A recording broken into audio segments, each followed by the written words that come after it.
మన VVIT university absolute discipline, absolute education. Telugu cinema dancers అసోసియేషన్లో వివాదం రాజుకుంది. అది బాహాబాహి దాకా వెళ్ళేటువంటి సంకేతాలు కనిపిస్తున్నాయి. మరోవైపు అసలు ఈ సంఘటనకి కారణం ఏంటి, ఎందుకు ఇంత పెద్ద ఎత్తున ఒకరిపైన ఒకరు వాదోపవాదాలు చేసుకునే పరిస్థితి వచ్చింది, ఇవన్నీ తెలుసుకునే ప్రయత్నం చేద్దాం. మనతో పాటు Telugu cinema dancers association general secretary Srinivas గారు ఉన్నారు. శ్రీనివాస్ గారు నమస్తే. నమస్తే అండి. శ్రీనివాస్ గారు, అసలు ఏమైంది? అసోసియేషన్లో వివాదం రాజుకుంది, అది బాగా ముదిరిపోయింది, బయటకు వచ్చేంత స్థాయిలో వివాదం రాజుకుంది అంటున్నారు. ఏంటి అసలు వివాదానికి కారణం? వివాదానికి కారణాలు యాక్చువల్లీ మా అసోసియేషన్ ఎలక్షన్స్ డిసెంబర్లో జరిగినాయి. లాస్ట్ ఇయర్ డిసెంబర్ 7వ తారీఖు. ఆ ఎలక్షన్లో ప్రెసిడెంట్గా సుమలత గారు, జానీ మాస్టర్ గారు వైఫ్ ప్రెసిడెంట్గా, సెక్రటరీగా నేను, చిరంజీవి ట్రెజరర్గా, అలా మిగతా కమిటీ మెంబర్లు మొత్తం టోటల్గా 17 మంది. మేము ముగ్గురం కాకుండా మిగతా 14 మంది కమిటీ మెంబర్స్ ఉంటారు. వైస్ ప్రెసిడెంట్లు 2, జాయింట్ సెక్రటరీ 2, ఒక ఆర్గనైజింగ్ సెక్రటరీ, మిగతా కమిటీ మెంబర్స్ ఉన్నారు. ఫస్ట్ ఒక 2 నెలలు బాగానే ఉంది, కమిటీ మీటింగ్స్ జరుగుతాయి, అన్నీ పర్ఫెక్ట్గా బాగానే వెళ్తుంది. తర్వాత కొంచెం మాకేంటంటే అందరికీ ప్రెసిడెంట్ గారితో కొంచెం అందరికీ ఇబ్బంది కలగడం అంటే కూడా ఏంటంటే కొంచెం నేను ప్రెసిడెంట్ని, నేను చెప్పింది మీరు వినాలి అనే ధోరణితో ఆవిడ కొంచెం మా మీద పెత్తనం చలాయించేటట్టు ఆవిడ ప్రవర్తించే తీరు మాకు ఎవరికి నచ్చలేదు. అలాగే కొన్ని విషయాల్లో కొంతమందికి నేను సెక్రటరీగా కొంతమందికి సన్మానం అంటే ఏదైనా మా యూనియన్ మెంబర్స్ ఒక మంచి ఏదైనా టైటిల్ విన్నర్లు అయినా, లేదంటే ఒక నంది అవార్డు అవనండి, ఒక అవార్డులు వచ్చిన క్రమంలో అలాంటి వాళ్ళని సన్మానించుకోవడం ఎక్కడైనా అది పరిపాటిగా మనం చేసుకుంటూ ఉంటాం. అవునవును. అలాంటప్పుడు మనం ఈ బిగ్ బాస్ బీబీ జోడీలో షష్ఠి వర్మ గారు అని మా కొరియోగ్రాఫర్తో ఆవిడ విన్ అయింది. ఆవిడని కూడా సన్మానించుకుందాం అనే క్రమంలో ఇక వీళ్ళకి ఆమెకి కొంచెం ఏదో గతంలో ఒక కేసులు ఒకటి ఉంది. ఈ ప్రాబ్లం వల్ల నేను ఈ మాట అన్నానని చెప్పి అప్పటి నుంచి నా మీద ఒక రకమైన ద్వేషం పెంచేసుకుని, అంటే మాతో ఉన్న మా మీద కేసులు పెట్టిన అమ్మాయితో మీరు చేతులు కలుపుతారా, ఆ అమ్మాయిని పిలిచి సన్మానం చేస్తారా భావనలో బాగా మా మీద, పర్టికులర్గా నా మీద ఒక రకమైన మామూలు ద్వేషం కాదు. అంటే ఎలాగంటే ఇప్పుడు ఎప్పుడో గతంలో 2022-21లో జరిగిన మ్యాటర్లను తీసుకొచ్చి ఇప్పుడు నా మీద ఇలిగేషన్స్, అంటే ఒక మా యూనియన్లో మెంబర్, ఒక ఇన్ఛార్జిగా ఉన్నటువంటి ఒక మెంబర్ని నేను సెక్రటరీగా ఉన్నప్పుడు అతన్ని బెదిరించి డబ్బులు తీసుకున్నానని, ఇలాంటివన్నీ, అంటే గతంలో ఆ అకౌంట్స్ అన్ని ఎప్పుడు కూడా ఒక ఎలక్షన్ జరిగిందంటే 2 years ఒకసారి ఎలక్షన్ జరుగుతుంది. ఆ ఎలక్షన్లో అప్పటికున్న అకౌంట్స్ అవన్నీ క్లోజ్ అయిపోతాయి. మేము దానికి సంబంధించిన ఈ ఫార్మ్స్ అన్నీ కూడా అటు ఫెడరేషన్ కానీ అటు లేబర్ ఆఫీస్ కానీ అన్ని ఇచ్చేస్తాం, అన్ని సబ్మిట్ చేసేస్తాం.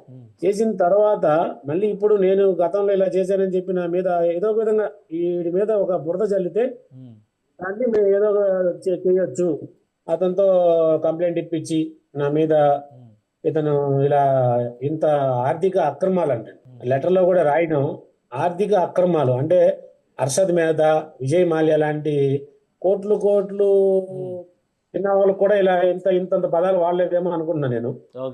అంటే వివాదానికి ఇప్పుడు కారణం మీరన్నమాట. అసలు జానీ మాస్టర్ ఈ పేర్లు, శేఖర్ మాస్టర్, జానీ మాస్టర్ పేర్లు బయటకు వచ్చినాయి, బట్ వివాదానికి మూల పురుషులు శ్రీనివాస్ గారు. మూల కారణం ప్రస్తుతం నేనేనండి. మెయిన్ గా నాతోనే మొదలైంది. నాతో మొదలయ్యేపాటికి ఇంకా మిగతా కమిటీ మెంబర్లు కూడా ఇది సరే, అతను ఎవరైతే నా మీద ఇరిగేషన్ చేశాడో అతను కూడా కమిటీ మెంబరే. అతను వచ్చి కమిటీలో నేను ఇలాగూ ఎందుకంటే అతను కూడా ఇప్పుడు ఎందుకు అతను రావడం జరిగింది అంటే, మొన్న జరిగిన ప్యారడైజ్ మూవీ షూటింగ్ అప్పుడు అతను కోఆర్డినేటర్ గా పనిచేశాడు. ఆ కోఆర్డినేటర్ గా పనిచేసిన క్రమంలో అతను కొన్ని తప్పులు చేయడం జరిగింది. ఆ తప్పులు చేసినందుకు గాను అతన్ని యూనియన్ నుంచి మేము సస్పెండ్ చేశాం. సస్పెండ్ అంటే అతను అన్ని ఆధారాలన్నీ పరిశీలించి, ప్రెసిడెంట్ గారు లొకేషన్కి వెళ్ళారు, నేను లొకేషన్కి వెళ్ళాను, జరిగిన సిచ్యువేషన్ అన్ని చూసాము. ఏ ప్రెసిడెంట్ గారు? ఇప్పుడున్న ప్రెసిడెంట్ గారేనా? అదే ఇప్పుడున్న ప్రెసిడెంట్ గారే. ఇప్పుడున్న ప్రెసిడెంట్ వెళ్ళాము. సరే, అతను తప్పు చేశాడని నిర్ధారించుకుని కమిటీలో పెట్టి కమిటీ మెంబర్స్ అందరూ అందరూ నిర్ణయం తీసుకుని అతను సస్పెండ్ చేయడం జరిగింది.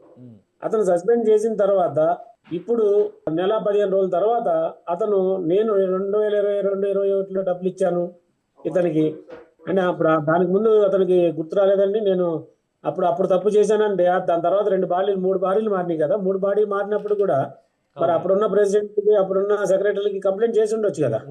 కాదండి, ఇప్పుడు బయట నుంచి చూసే వాళ్ళకి కూడా ఒక సందేహం ఉంది. ఇప్పుడు సుమలత గారు డాన్సర్స్ అసోసియేషన్ మెంబర్ గా ఉండి ఇదయ్యారా, లేదంటే ఆ ఎలక్షన్స్ టైంలో మీరు అన్నట్టుగా ఒక కేసు ఇష్యూ జరిగింది జానీ మాస్టర్ సంబంధించి, ప్రత్యామ్నాయంగా ఆమెను తీసుకొచ్చారా? అధికారాల విషయంలో ఆమెకున్న పరిమితులు ఏంటి? అప్పుడున్న పరిస్థితుల్లో జానీ మాస్టర్ గారు ప్రెసిడెంట్ గా గెలిచారు.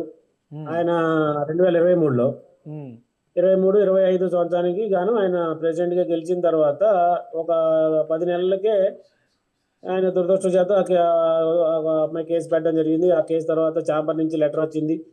ఆ లెటర్ ఆయన ఇలాగూ ప్రెసిడెంట్ పోస్ట్ లో ఉండకూడదు అంటే సరే మా అసోసియేషన్ వాళ్ళు ఆయన పక్కన పెట్టి ఆ పోస్ట్ మటుకి ఎలక్షన్ పెట్టారు.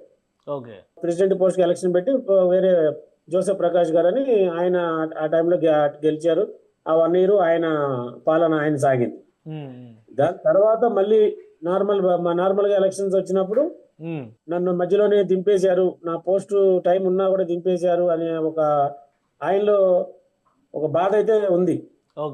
ఆ బాధని ఎలాగోలా నా భార్యతో నేను అక్కడ ఉండాలి, నేను ఎట్టి పరిస్థితుల్లో నేను పోస్టులో నేను లేకపోయినా నా భార్య ఉన్నా నేనున్నట్టే కదా అన్న ఉద్దేశంతో ఆయన అక్కడ ఆవిడ నిలబెట్టడం.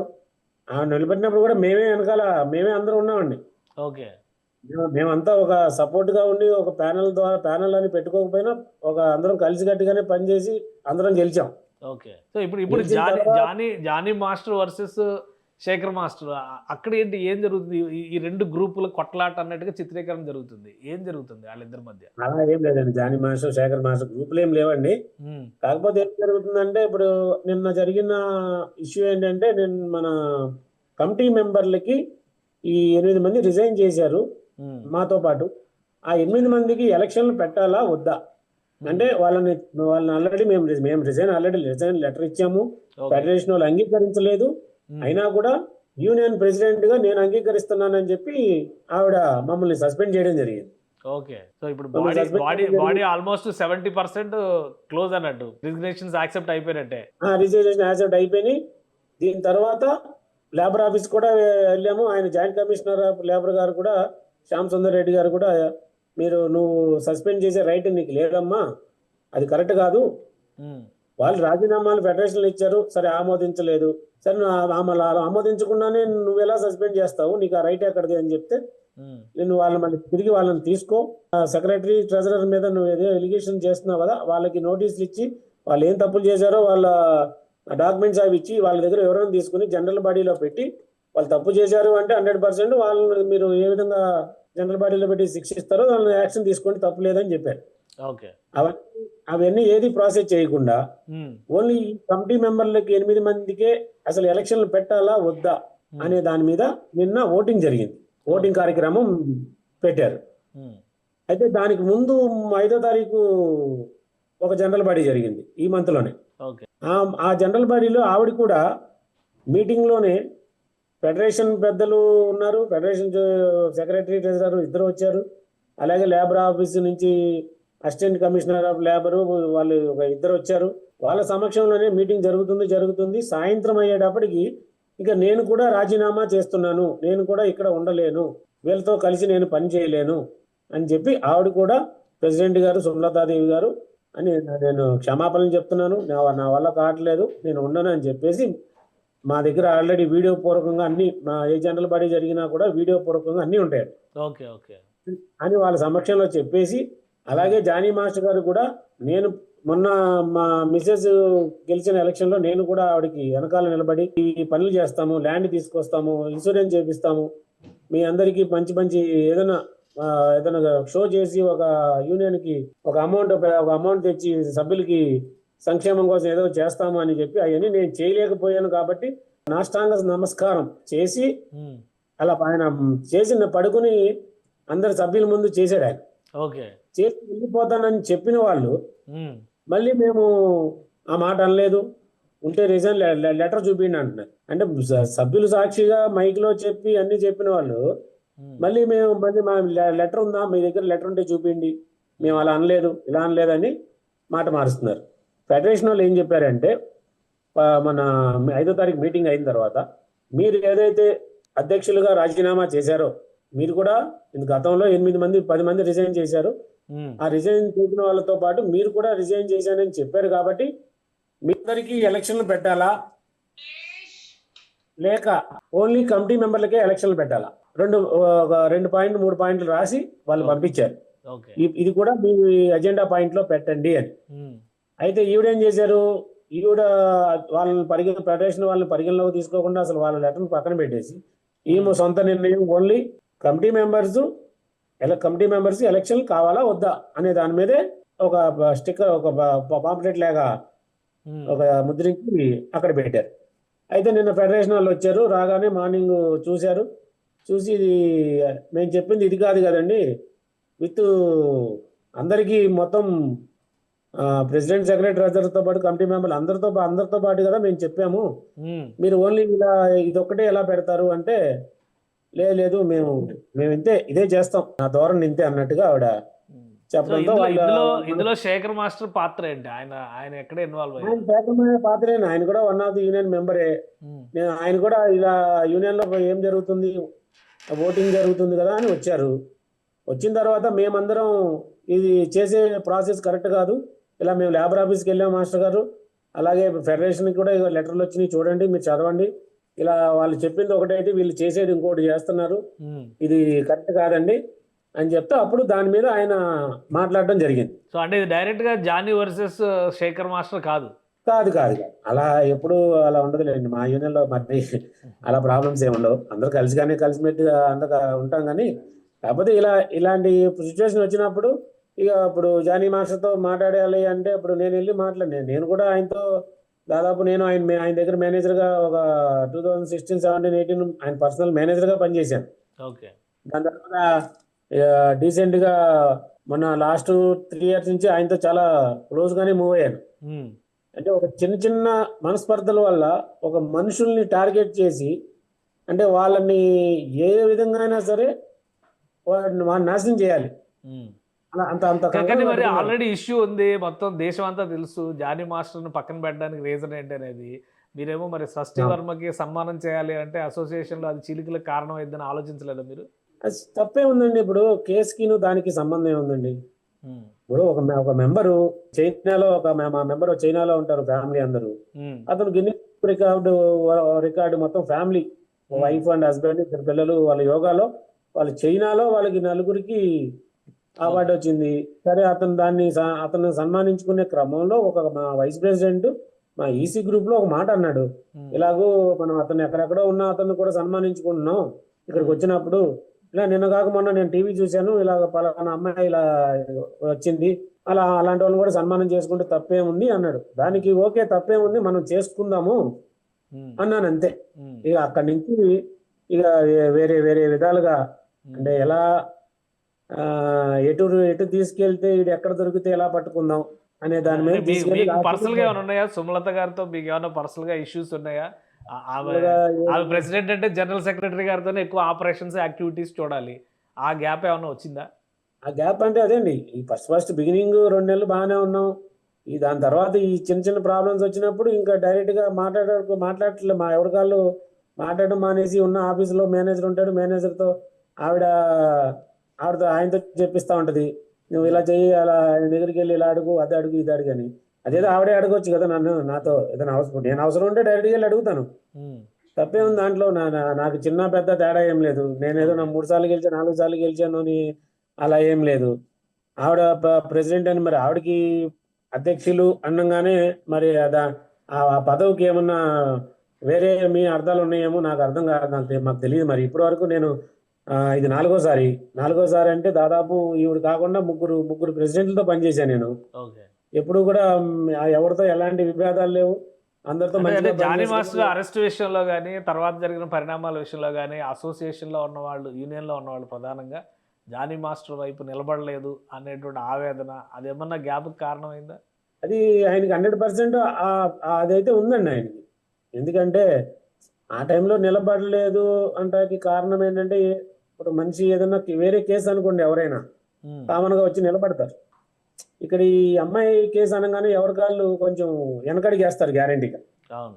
నేను ఆ కేసు విషయంలో దాదాపు ఆయన ఉన్న 32 రోజులు జైల్లో ఉన్నా, నేను ప్రతిరోజు ఒకరోజు డే బై డేను జైలుకి వెళ్ళడం, చూసి రావడం, లేదంటే ఇలా కోర్టుకి వెళ్ళడం, ప్రతిసారి ఏదో ఒకటి రోజు నేను అసలు చాలా యాక్టివ్గా ఉన్నా వాళ్ళతో. నాకు చాలా అనుబంధం. అలాంటి అనుబంధాన్ని వాళ్ళు ఎంత చిన్న విషయాన్ని అంటే తప్పు చేయకుండానే తప్పు చేసావు, ఇలా ఎవరో ఒక మనిషి వచ్చి నీ మీద ఇలా చెప్పగానే మీరు దాని మీద ఎంక్వైరీ లేదు, ఏమీ లేదు, డబ్బులు ఇచ్చేసాడు. ఎప్పుడో గతంలో జరిగింది. పోనీ ఇప్పుడు మనం ఈ బాడీ వచ్చిన తర్వాత ఇలా రూల్స్ పెట్టుకున్నాము, ఇక నుంచి ఇలా ఏం జరగకూడదు, గతంలో జరిగిపోయినాయి, తప్పో రైటో, ఇప్పుడు నుంచి కరెక్ట్గా ఉందాము అంటే అది వేరే విషయం. అంటే ఇక్కడ నన్ను ఏదో ఒక విధంగా ఒక విషయం అన్నాను, ఆ విషయం మీద నన్ను ఆ చుట్టూ తిప్పి ఇప్పుడు ఈ రోజు వరకు కూడా దీని మీదే. సో ఇప్పుడు ముగింపు ఏంటి మళ్ళీ ఎలక్షన్స్ కి వెళ్ళడమేనా, లేదంటే ఏమన్నా ఒక కాంప్రమైజింగ్ అండర్స్టాండింగ్? మేమనేది ఏంటంటే ఏమంటాం, ఏకపక్ష ధోరణి. ఆవిడ ఏం చెప్పినా అసలు నేను వీళ్ళతో కలిసి పని చేయను, మాతో కాదు అసలు మొత్తం కమిటీ మెంబర్లతో కూడా, మొత్తం 8 మందితో కూడా నేను కలిసి పని చేయను అని కరాఖండిగా ఫెడరేషన్ లో చెప్తుంది, వేరే చోట చెప్తుంది, అన్ని ప్రతి చోట చెప్తుంది. అలాంటి పని చేయను అన్నప్పుడు మిగతా వాళ్ళు కూడా ఎలా ఉంటుంది, అంత బయట అలా చెప్పినప్పుడు మేము ఎందుకు పని చేయాలి? సో ఎన్నికలకి వెళ్ళక తప్పదంటారు. ఎన్నికలకు వెళ్ళక తప్పదంటే ఆమె కూడా రిజైన్ చేసింది కదా, ఆమె కూడా జర్నలిస్ట్ బాడీ సాక్షిగా రిజైన్ చేశానని చెప్పారు. కాబట్టి ఈ రోజు మేము కూడా ఏమంటున్నాం, అందరూ మొత్తం బాడీ డిజాల్వ్ చేసేసి ఎలక్షన్కి వెళ్దాం అంటే దానికి ఆవిడ ఒప్పుకోవట్లేదు. లేదు, ఎవరైతే రాజీనామా చేశారో వాళ్ళే అంటారు. మరి నువ్వు కూడా రాజీనామా చేశావంటే నాది మీ దగ్గర పేపర్ చూపించి నేను అన్నానని ప్రూఫ్ చూపించమంటారు. ప్రూఫ్లో చూపించాలంటే వీడియోనేమో తీసింది వాళ్ళ ఆధ్వర్యంలో, ప్రెసిడెంట్ గా ఆధ్వర్యంలో వీడియో తీశారు, వీడియోలన్నీ వాళ్ళ దగ్గర ఉంటాయి, బయటకి ఎవరు కూడా జనరల్ బాడీలో వేరే కెమెరాలోను ఇట్లో మేము ఫోటో వీడియోలు తీయమండి. అసోసియేషన్ తరపునే ఒక వీడియోగ్రాఫర్ని పెడతాము, దానికి సంబంధించిన అన్ని ఫుటేజ్ అంతా ఆఫీస్లోనే ఉంటుంది. ఆ సాక్ష్యాలు మన దగ్గర లేవని ఆవిడ వేరే మాట మారుస్తుంది. మరి ఫెడరేషన్ ఇన్వాల్వ్ అవుతుందా? ఫెడరేషన్ పెద్దలు దీనికి పరిష్కారం ఏం చెప్తారు? ఎవరిని అప్రోచ్ అవుతారు? ఫెడరేషన్ పెద్దల్ని ధిక్కరిస్తున్నారండి వీళ్ళు ప్రతి దానికి. ఇప్పుడని కాదు. అసలు మీ అసోసియేషన్ లో ఎంతమంది మెంబర్స్ ఉంటారు? మా అసోసియేషన్ లో 550 మంది ఉన్నారండి ప్రెసెంట్. 550 మంది అంటే మొత్తం సినిమా ఇండస్ట్రీలో ఉన్న చాలా అసోసియేషన్స్ లో చిన్న అసోసియేషన్ కింద మనం చూడాలి దీన్ని. అంటే చూడడానికి అంటే మెంబర్స్ మా దగ్గర ఏంటంటే ఫుల్ఫిల్ మెంబర్లు 550 మందే, కానీ ఇక టిఆర్ గర్ల్స్ అని ఉంటారు. వాళ్ళు ఏంటంటే వాళ్ళు దాదాపు ఒక 400 మెంబర్స్ ఉన్నారు. అంటే మాకు అంటే అంటే వాళ్ళు వచ్చి వర్క్ చేసుకుంటారు, కానీ వాళ్ళకి బెనిఫిట్స్ అంటూ ఏమి ఇవ్వం. అలాగే మెంబర్స్ అంటే అన్నిటికీ ఏ ప్రాబ్లం వచ్చినా ఏమన్నా మెడికల్ లోన్స్ అవనండి, వాళ్ళు తర్వాత రిటైర్మెంట్ అయిపోయినా అవన్నీ బెనిఫిట్స్ అన్ని నుంచి అన్ని ఇస్తాం. ఇలా టోటల్ గా లెక్కేసుకుంటే ఇంకా ఒక 400 అంటే అటు 1000 మంది ఉంటాం, కానీ ఓన్లీ లెక్క ప్రకారం వాళ్ళు పేపర్ లో ఉండే లెక్క ప్రకారం చూస్తే 550 మెంబర్స్. కానీ పరిష్కరించుకోవడానికి, ఎందుకంటే ఇది మీడియాలో ఎంత రచ్చ అయితే అంత నష్టం జరుగుతుంది, అసోసియేషన్కి నష్టం జరుగుతుంది, వ్యక్తిగతంగా మీకు కూడా నష్టం జరుగుతుంది. పరిష్కరించుకోవడానికి మార్గాలు ఏంటి? ఇండస్ట్రీ పెద్దలు కానీ ఫెడరేషన్ కూడా లెక్క చేయట్లేదు అంటున్నారు. మరి ఇండస్ట్రీ పెద్దలు ఎవరైనా ఇన్వాల్వ్ అవుతారా? ఇండస్ట్రీ పెద్దలు అంటే ఆల్రెడీ వీళ్ళు లాస్ట్ టైం దిల్ రాజు గారి దగ్గరికి కూడా వెళ్ళారండి. ప్రెసిడెంట్ గారు ఆయన జానీ మాస్టర్ గారు దిల్ రాజు గారి దగ్గరికి వెళ్ళి ఆయన దగ్గర కూడా ఇలాగ ఎప్పుడు ఫెడరేషన్ వాళ్ళు మా యూనియన్ ని నాన్ కోఆపరేషన్ చేసేదాకా తీసుకొచ్చారండి. ఆల్రెడీ నాన్ కోఆపరేషన్ లో ఉంది ప్రెసిడెంట్, నాన్ కోఆపరేషన్ చేశారు. అయినా కూడా వాళ్ళు ఎక్కడా కూడా మిమ్మల్ని మాతో వేరే వాళ్ళతో పని చేయొద్దని 23 క్రాఫ్ట్లకి చెప్పడం, గట్టిగా చెప్పడం అలా చేయట్లా. అంటే మ్యాటర్ సర్దుమనిగేటట్టు చేద్దాము అన్న ఉద్దేశంలోనే ఉన్నారు. అయినా కానీ ఏదో ఒక విధంగా మనం ఒక ఫెడరేషన్ నుంచి దాదాపు నాకు తెలిసి 12 లెటర్లు, 1 నుంచి 12 లెటర్లు ఇవన్నీ కూడా ఫెడరేషన్ నుంచి పంపించారు. ఇవన్నీ కూడా ఏవి కూడా గ్రూప్ లో బెటరు. ప్రెసిడెంట్ గారు అసలు ఈ లెటర్లన్నీ గ్రూప్ లో బెటరు. ఏం జరుగుతుందో తెలియదు సభ్యులకి. సో ఇన్ఫర్మేషన్ వాళ్ళకు ఉంటే చాలు, మిగతా వాళ్ళకి అవసరం లేదనే రీతి. మిగతా వాళ్ళకి అవసరం లేదు. మళ్ళీ వాళ్ళు ఫెడరేషన్ వాళ్ళు ఈ రోజు లెటర్ పంపించారంటే మళ్ళీ గంటలో వాళ్ళకి 4 పేజీలు 5 పేజీలు లెటర్ వెళ్ళిపోతుంది. దాంట్లో కూడా వీళ్ళు రిప్లై ఏమి ఇస్తున్నారు అనేది కూడా మీకు ఇన్ఫర్మేషన్ ఉన్నదా? కమిటీ మెంబర్స్ గా ఉన్న వాళ్ళకి కానీ, జనరల్ సెక్రటరీగా ఉన్న వాళ్ళకి కానీ ఎవరికి ఇన్ఫర్మేషన్ ఉన్నదా? ఇప్పుడు మేము అంటే మమ్మల్ని ఆల్రెడీ 2 months నుంచి ప్రాబ్లం జరుగుతుంది, మమ్మల్ని సస్పెండ్ చేసామని చెప్పి ఆఫీస్ కూడా రానిట్లేదు. ఓకే. మేము ఆఫీస్కి వెళ్తే మీకేం పని, ఆఫీస్కి ఎందుకు వస్తున్నారు, మీ ఆఫీస్కి రావద్దని చెప్పేసి మేనేజర్కి ఇన్స్ట్రక్షన్స్ ఇవ్వడం. మా క్యాబిన్స్కి తాళాలు లాకులు మార్చేశారు. ఓకే. అలాగే మా ఆఫీసులో వీడియో కెమెరాస్ ఉంటాయి, వీడియో కెమెరాలు యాక్సెస్ తీసేశారు. ఆ భాషలో చెప్పాలంటే కూడా మీడియాలో చెప్పలేమండి. అదొక రకమైన మరి సైకో సిద్ధాంతం లాగా మరి వాడు ఎలా చేస్తున్నారో అర్థం కావట్లేదు. రైట్. రైట్ శ్రీనివాస్ గారు, థ్యాంక్ యూ సమాచారం ఇచ్చినందుకు. ఇది సినిమా ఇండస్ట్రీకి సంబంధించి డాన్సర్స్ యూనియన్లో జరుగుతున్నటువంటి సమస్యలు, అలానే ఏకపక్ష ధోరణితో ప్రెసిడెంట్గా ఉన్నటువంటి సుమలత గారి బిహేవియరే అన్ని సమస్యలకి కారణం అంటున్నారు.